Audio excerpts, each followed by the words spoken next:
Olá, seja bem-vindo a mais um vídeo do canal. Vamos ao filme. Eles estão apaixonados um pelo outro. O curioso é que eles são a mesma pessoa, e um deles sabe disso. O filme O Predestinado aborda a viagem no tempo de uma forma diferente. Antes de começarmos, responda-me. E se eu pudesse colocá-lo na sua frente? O homem que arruinou a sua vida. Se eu te garantisse que você ficaria impune, você o finalizaria? Um homem acorda em um leito de hospital com o rosto todo enfaixado. Ele é um agente temporal, e está assim pois foi gravemente ferido em sua última missão. Porém teve sorte, pois alguém o ajudou. Ele vai se recuperando aos poucos, e quando tira as ataduras, diz que nem sua mãe o reconheceria. Ao se recuperar, ele se prepara para sua última missão, que tem a ver com a missão anterior, que é capturar um terrorista que vem aterrorizando a população com artefatos explosivos em diversos momentos no tempo, conhecido como terrorista tolo. Ele se disfarça de barman e pega seu case de violino, o que na verdade é um dispositivo de viagem no tempo. No bar, ele espera a chegada de um homem, o qual faz parte da sua missão. Este homem se chama John e ganha vida escrevendo contos confessionais.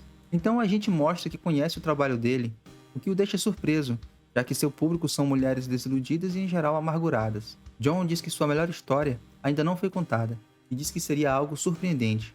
O barman então aposta uma garrafa de bebida se ele ficar surpreso. John aceita e começa a história dizendo: "Quando eu era uma garotinha, isso chama a atenção do agente." Ele continua. Ele conta que foi abandonado em um orfanato onde foi bem cuidado.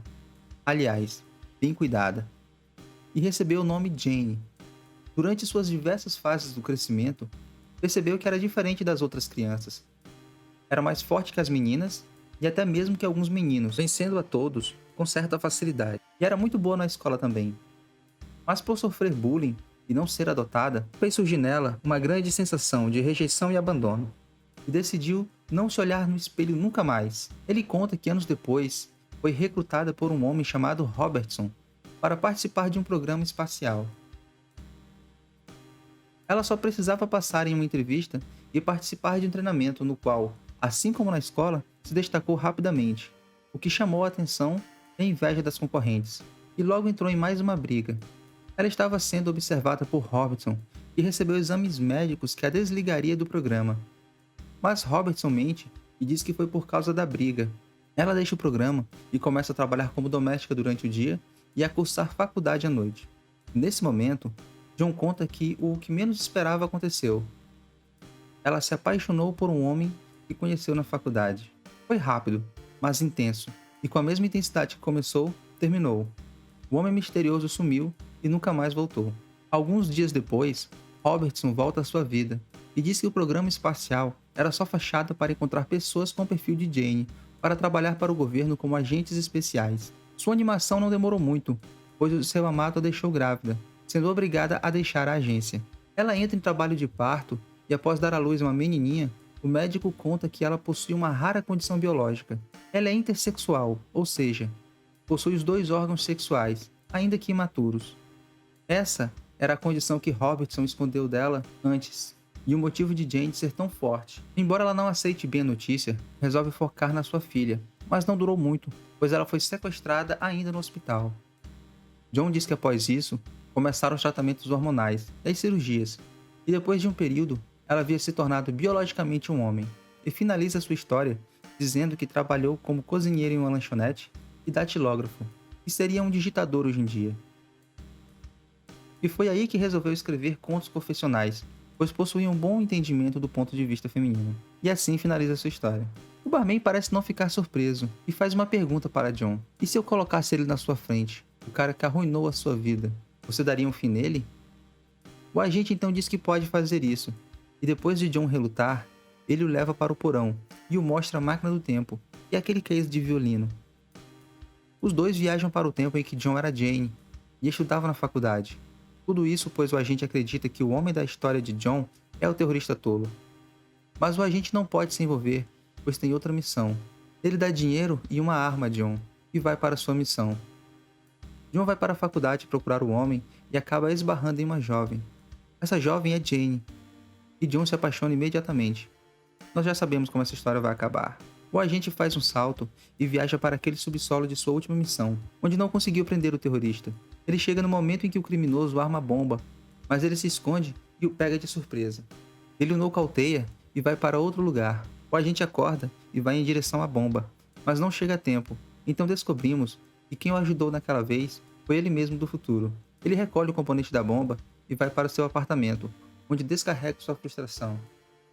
Ele viaja para um hospital e, em uma breve conversa com Robertson, é divertido, pois está realizando saltos demais.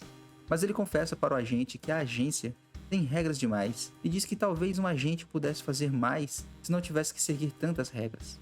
Ele diz que está bem e entrega o componente para Robertson e realiza sua missão, que é sequestrar a filha de Jane.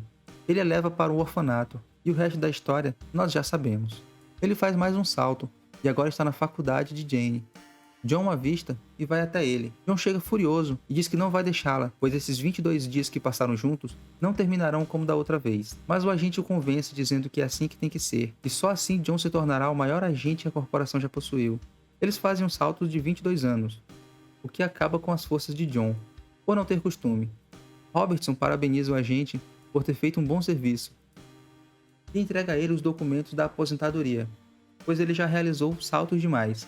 Isso poderia causar uma série de problemas psicológicos, mas já sabemos que é tarde demais. Ele decide se aposentar bem próximo da grande explosão do terrorista tolo, uma espécie de punição por não conseguir prendê-lo. Ele salta para seu novo apartamento e se prepara para desligar a máquina, mas esta apresenta erro. Ele pensa por um instante e pega a papelada que Robertson o entregou, e lá estava o resultado da perícia do componente. Ele tinha pistas e duas escolhas: terminar seus dias como aposentado ou encontrar o criminoso. Ele escolhe a segunda opção, e ao chegar no local, ele descobre que o terrorista é ele mesmo do futuro. Ele fica em choque, enquanto o criminoso explica que fez tudo isso para impedir outros crimes, e que com suas ações ele salvou milhões de pessoas ao custo de milhares de vidas, e que tudo isso era o plano de Robertson, o que justifica a cena em que ele diz que seria muito bom ter um agente livre das regras da agência. Ele diz que não se tornará um terrorista, mas o criminoso diz que se ele o matar, o ciclo não será quebrado. O agente então faz aquela pergunta, só que agora para si mesmo: e se eu colocasse ele na sua frente, o cara que arruinou a sua vida, você daria um fim nele? E então ele descarrega sua arma nele mesmo do futuro. Na cena final, em uma crise de demência, nos é revelado que na verdade o agente era o próprio John, e eles eram uma pessoa só, presos em um ciclo sem fim. E ele está decidido a continuar esse ciclo. E é isso, pessoal. O Predestinado, uma representação do próprio Ouroboros, a cobra que morde o próprio rabo num ciclo infinito, sem a possibilidade de livre-arbítrio. Espero que tenha gostado. Não se esqueça de se inscrever no canal e dar um joinha para fortalecer. Até a próxima!